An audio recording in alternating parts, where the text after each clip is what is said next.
Welcome back. Welcome back. This is the People's Voice. I am Trey Evans and I am the People's Voice.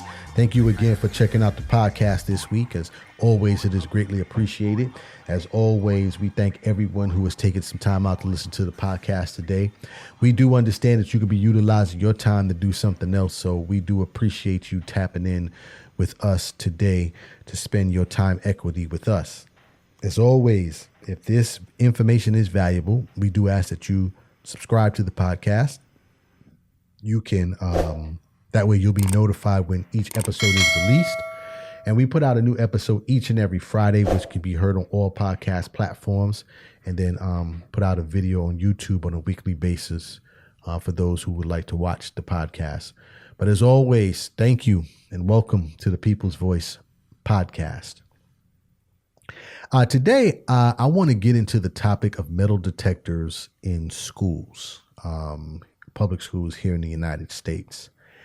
And this is a conversation that is gaining a lot of steam because every year there are additional metal detectors that are being placed in public schools here in the United States. And so today I want to talk about, that debate in terms of having metal detectors in school. Want to talk about the purpose of them. Kind of talk a little bit about, are they effective? And then, the areas that they're being placed in most, and then talk about alternatives to metal detectors and maybe close out from there. So that's what I want to talk about today. Talk about metal detectors. So I'm talking about this because I was having a conversation and someone was telling me that a school in the Washington, D.C. area had metal detectors in them. And not only did they have metal detectors in them, but the process for children to get into school, and I believe this was might have been a high school or maybe a middle school or kind of middle school, high school combination. But in any event, the process, they were telling me about the process of going into the building for the students and obviously the parents and the time that it took, but not so much only the time that it was taken, but also just the feeling of having to walk into a building, which, listen, when I was in school was a place where, education took place, but it was also kind of a friendly, a place where you were supposed to go to feel safe, right? It was one of those situations where the school is safe. Now, and I went to, even in my time, I went to a pretty rough high school, but never to the effect where I felt that, it needed to be policed 24/7 or, every single day. Right. But in any event, so that conversation that this person was telling me about schools and about going through this metal detector and having children go through this metal detector, I said, I got to do some research on this today. And of course, as I, started doing research on it, I discovered that this is a big topic, and it is increasing because there are a number of schools around the country who are beginning to utilize metal detectors in addition to some of the other safety measures that have been put in place. And so I'll talk about that today. So metal detectors. One of the first things I wanted to know was, what's the purpose of them, right? Obviously, I've been through a metal detector a million times, right? If you go through the airport, you go through a metal detector. Nothing new, and even in some public facilities now, stadiums and things of that nature, theaters. But I wanted to know, what's the purpose of having them in schools? Right? What's the purpose? So obviously, one of the reasons right off the bat is that, hey, there's weapons. We want to catch weapons before the student or visitor brings them into the school. Okay. Makes sense. And then I, looked a little bit more into it, and it basically all of the different reports that I've pulled, and I've pulled reports from ResearchGate and EdTrust and other sites, and basically it goes and it says they're utilized to implement physical security measures. That's what they're for. They're supposed to be to ensure that staff and students and visitors do not bring weapons in to the building to, potentially create any harm to those inside the building. That's the purpose of them. It's also supposed to be as a visual deterrent as well, right? People like to talk about, well, if they see a metal detector, they won't bring a weapon into the building. Okay. So as I started doing a little bit more research, I said, okay, well, all right, that's the purpose of them. Well, are they effective, right? And they've been in schools 15, 20 years now, from what I'm gathering from some of the research. And I wanted to know, are they effective? That's the main thing. Are they effective? Are they actually working? Well, there was a report done by the West Ed Justice and Prevention Research Center back in 2017, and they looked at schools in New York.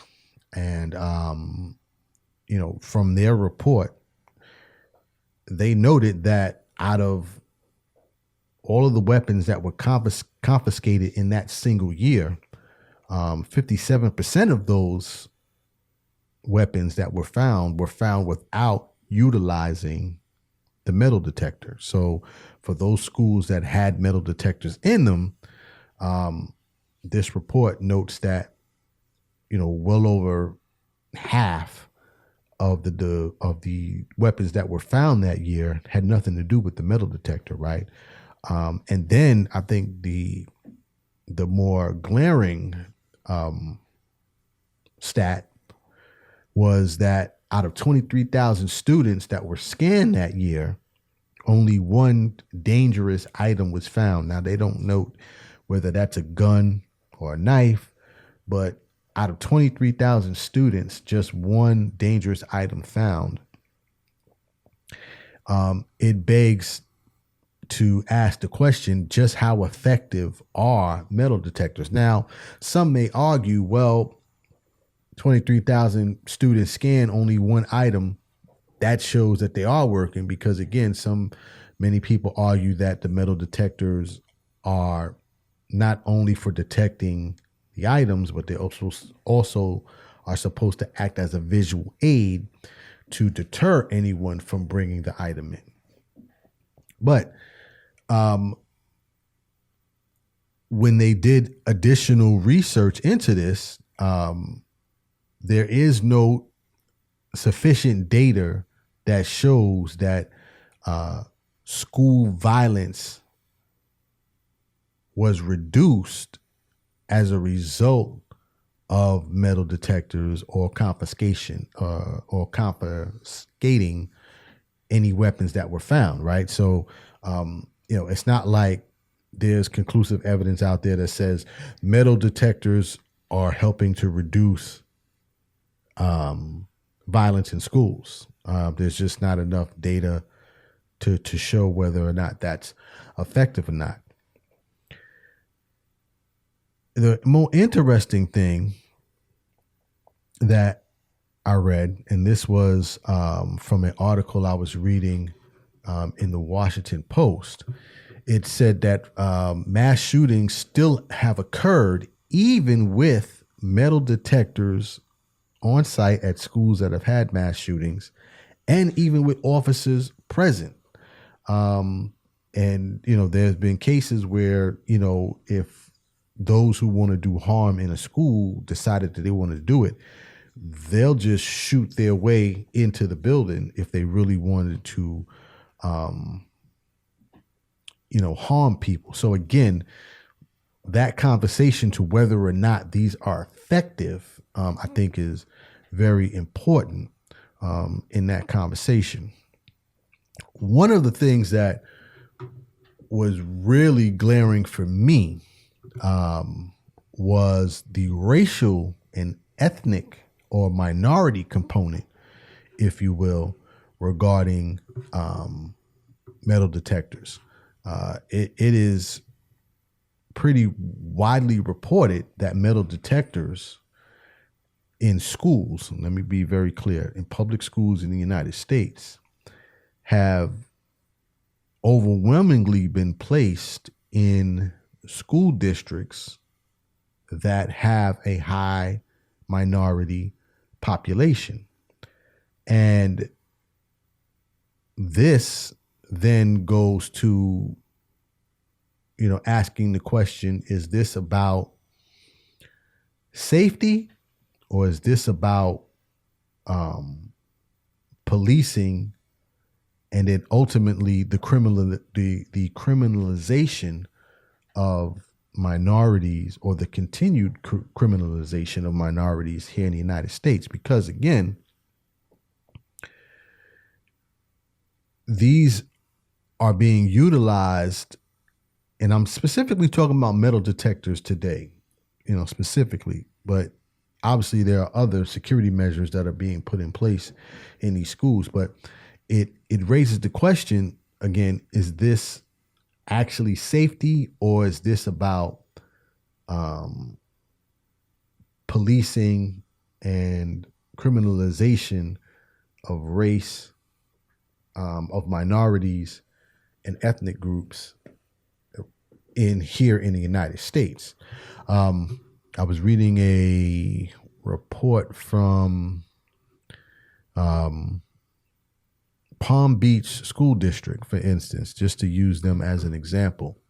So Palm Beach School District, this is down in Florida. They have recently, I think over the last 2 or 3 years, begun to implement metal detectors in their schools. And one of the things that I wanted to, quickly find out was, okay, well, what is the racial makeup of the school district of Palm Beach County, Florida? And so I jumped on here to U.S. News to kind of get a breakdown of that. And, one of the first lines, it says right here, it says the school district of Palm Beach County has 235 schools, 187,000 students. The minority enrollment is 70%, right? And 45% of those students are economically disadvantaged.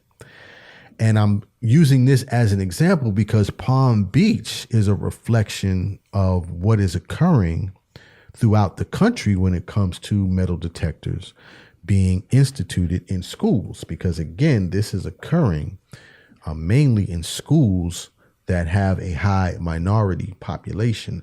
And, I want to be clear when I say minority population because, and this is just a quick sidebar, here in the United States, minorities are African Americans, but also minorities are Hispanic and Latino, also Asian specific Islander, things of that nature. And so, for instance, down here in Palm Beach County, they have a high minority population of Hispanic and Latino students. So, when I say that these metal detectors are being instituted in schools that have high minority populations, I'm not just talking about Black or African Americans, because often when minority is being talked about, we often assume, that we're just talking about Black and African American individuals. But here in the United States, the largest minority group are not Black and African Americans. The largest minority group are Hispanics and Latino, for those of you who may not have known that. But in any event, they gave a breakdown in Palm Beach County.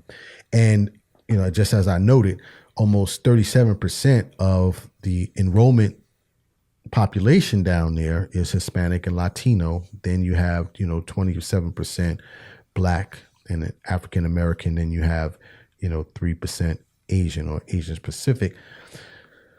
Pacific Islander, which makes up the 70% of the total enrollment. And then, white students is only 29%. So just to kind of piggyback on my point that I was making is that this is occurring in terms of the implementation of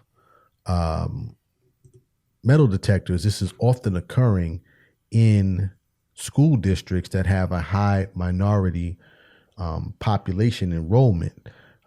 So again, this is not being subjugated to, students who are in predominantly white schools. Matter of fact, I was reading an article from the Atlantic where they kind of talked about this. They talked about,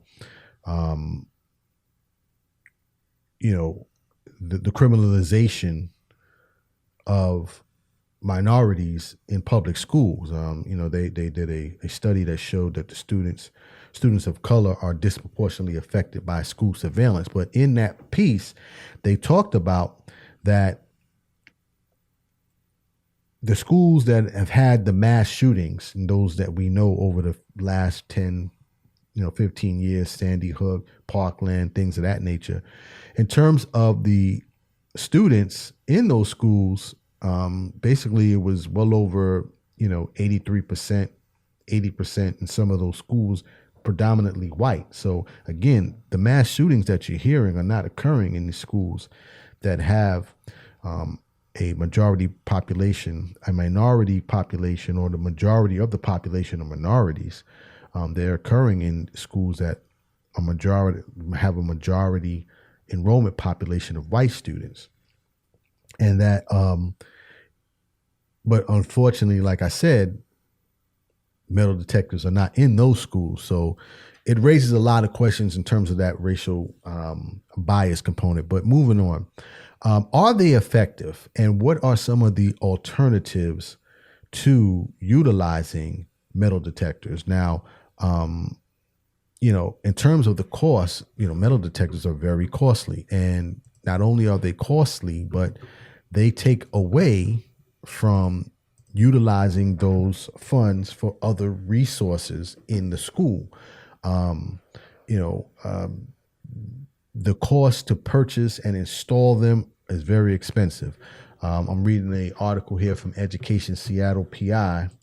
.com, and it says right here that metal detectors are costly to purchase and install. They require other related expenditures such as staff to conduct searches, right? Because when you put the metal detectors in, now you have to have either a dedicated security team or you have to have off-duty police officers or resource officers in these schools, which again takes away from funds that could be diverted towards improving education experiences. You have training and equipment. It says here, and this is according to the National Institute of Justice research report. And then in terms of the cost literally can run up to tens of thousands of dollars. And we're talking about per metal detector. So not only is the question is whether or not these are effective, but now you're diverting funds that can be utilized to uplift and improve the education experiences in some of these disadvantaged and minority populated areas for, school policing. And, that definitely needs to be addressed. In terms of alternatives, I'll play this last piece and then I'll get out of here. There's been a lot of conversation. One of the things that goes unchecked in terms of the boxes here is the human experience. And going back to Palm Beach County, they had a conversation with a former security and resource officer who is now kind of leading the task force for better safety in schools. And, he had this to say, and this is from NBC5 in Palm Beach, Florida, where he talks about, the human experience that's, lacking from school safety. So I'll play that and then I'll close out. And says sometimes face-to-face interaction can be the best school safety tool. You look at historically where we're having success at stopping weapons from coming onto campus. It's not those metal detectors. It's the people things we do in schools, the connections we make with kids. If they're going to do it, make sure you do it right. Stephanie's. And that's a great place, I think, that I'll end here. There has to be a human connection that is reinserted into these schools. We all want children to be safe, right? No child should go to a school and feel unsafe. But at the same time, we have to come up with better alternatives instead of just providing or implementing some of these solutions in terms of metal detectors and scanners and things of that nature. We have to come up with alternatives, and that starts with the human experience, because I think that investment makes a huge difference on not only curing some of the violence in all schools, but also it allows for better experiences for students and also for the staff that are in those schools as well. So that is my time for today. I do hope this information was valuable. Again, if you would like to, you can reach us on any social media platform.